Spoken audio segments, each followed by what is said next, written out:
Hello, BookTube. I've got a little Wednesday MegaStuff video for you here, very brief. This time it will be brief. And I wanted to start off with the Mailboy update. For a while now, I have been giving you updates on the saga of the new mail deliverer that I have, who for a while was a GQ-worthy, gorgeous boy. And that was quite a shock. And we were getting along. I was making him book recommendations. And then he disappeared, and the rumor was that he had COVID-19. And that turned out to be true. He did. And he was sick, and then he recovered. But in the meantime, he lost this route. And I've had it on good authority now from my shattered old civil servant who was hauled out of retirement to go back on this route, that he is back to sorting. He does not have a route right now. So I may never see my mailboy again. But still, it is better to have mailboyed and lost than never to have mailboyed at all. And then the second MegaStuff item that I wanted to give you was a NaNoWriMo update, my NaNoWriMo postmortem for 2020. Those of you who've been following along will know all the details here. I pantsed for the first time for NaNoWriMo 2020, which is a hybrid of seat of the pants writing where you don't plan anything and plotting where you plot and plan what you're going to do ahead of time. I've always been a plotter. And I've always sort of disdained pantsing. And this year, my plots fell through, and I was faced with either pantsing or not doing NaNoWriMo, so I pantsed and loved it. Absolutely loved it.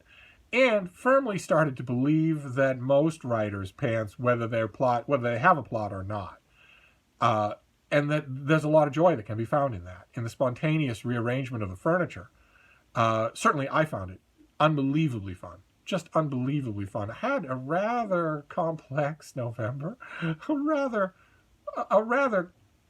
different November than I thought I was going to have. It was full of legitimate distractions. I am as withering as anybody when it comes to the distractions people make up. But these things were things that an alien from another planet would have looked and said, okay, yeah, that's a lot.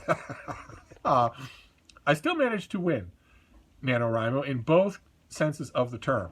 I pulled out the stops and got to 50,000 words before the end of the 30th of November, and the next day I got to the end of my story. This was not a failure by any means. I'm not sure that I'm 100% happy with Bear a Burning Spear, the science fiction space opera type thing that I wrote for NaNoWriMo, the actual thing that I wrote, but boy oh boy did it open my eyes to a whole bunch of things about the writing process. As poncy as that sounds, about pantsing. I just loved it. And as usual, when it comes to any sustained piece of creative writing, which is why I always urge the rest of you to do it, I feel like I'm coming down off a drug high. I miss it so much already. It's only been a couple of days. I can't take anything on this close to the end of the year. I wouldn't be able to anyway. So it's not like I'm swinging straight from this to something else, but boy, oh boy, what a feeling. What a feeling, especially to finish this story. Although one of the things I noticed, again, through pantsing, this time in NaNoWriMo, that I would not have credited, and that I never quite believed when I read it in the author's notes of other writers. When I got to the end of Bear a Burning Spear, the science fiction story that I was writing, I clearly knew something at the end that I did not know at the beginning, which is that it was to be continued. That it was a whole book on its own. It came to the organic ending that came to me roughly halfway through the story. I roughly knew where I wanted to go. Once I was halfway there. And when I got to the end, so it was a story. It is an arc. It does finish. But when I finished, that's when I realized, no, this goes on. I've read so many science fiction and fantasy authors especially who wrote that they didn't know they were writing a trilogy until they got to the end of the first book, and I thought, oh yeah, right, sure you didn't. Now I might believe some of them aren't liars. Not the ones I've known, but the strangers might have been telling the truth. The liars that I've known, nothing's going to help there. So the long and the short of it is, your NaNoWriMo wrap-up report is that I finished the month. I won NaNoWriMo. I got my 50,000 words in before the end of the month, and I finished my story as well. And I learned a lot. So the next time I sit down to write fiction, it will be plantsing. It will be this weird agglomeration of a little bit of planning and a lot of on-the-fly inventing. I liked it too much not to try it a second time. And the third and final MegaStuff item, I'm going to take a little easy on myself in this video, and I want to make one other video today. I'm going to take a little easy on myself because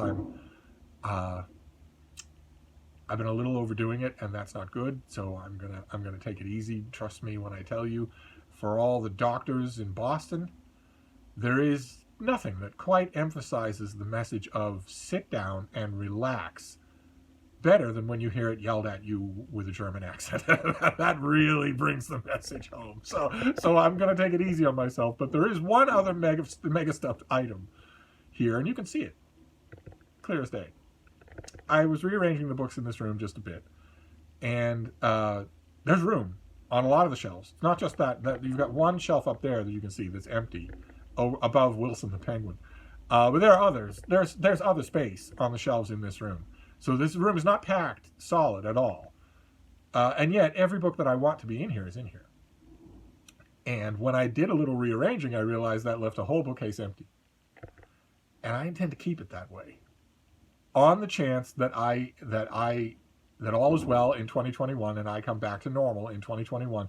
What I dream about right now, anyway, I don't know if it'll actually happen, but what I dream about right now is that I will see if I can fill that bookcase with keepers in the course of one whole year. I want to know, I want a visual demonstration of whether or not, of how long it takes to fill a tall bookcase with keepers in 1 year. Not books I'm interested in. There'll be plenty of those, I'm sure. Not books that I even like, but books that come in this room. Keepers. I want to see if I can do it. I've got charity shops. I've got the Brattle Bookshop here in Boston. I've got books that come in the mail.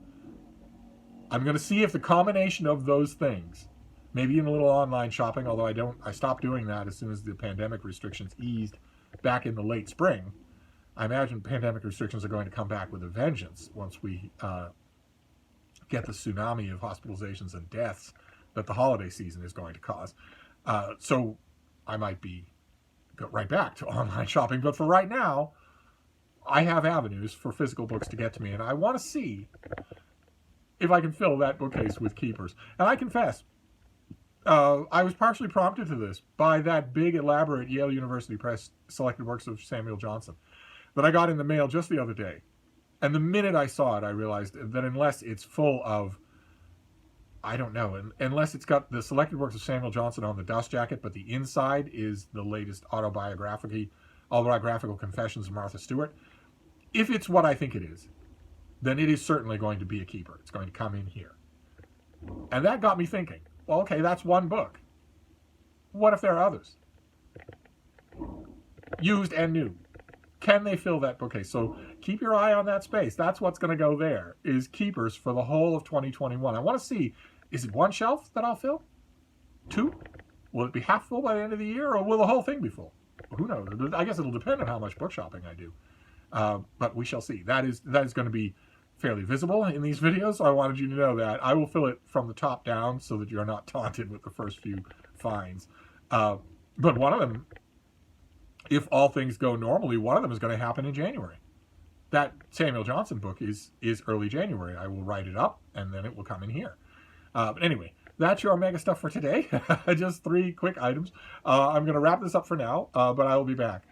Thank you, BookTube.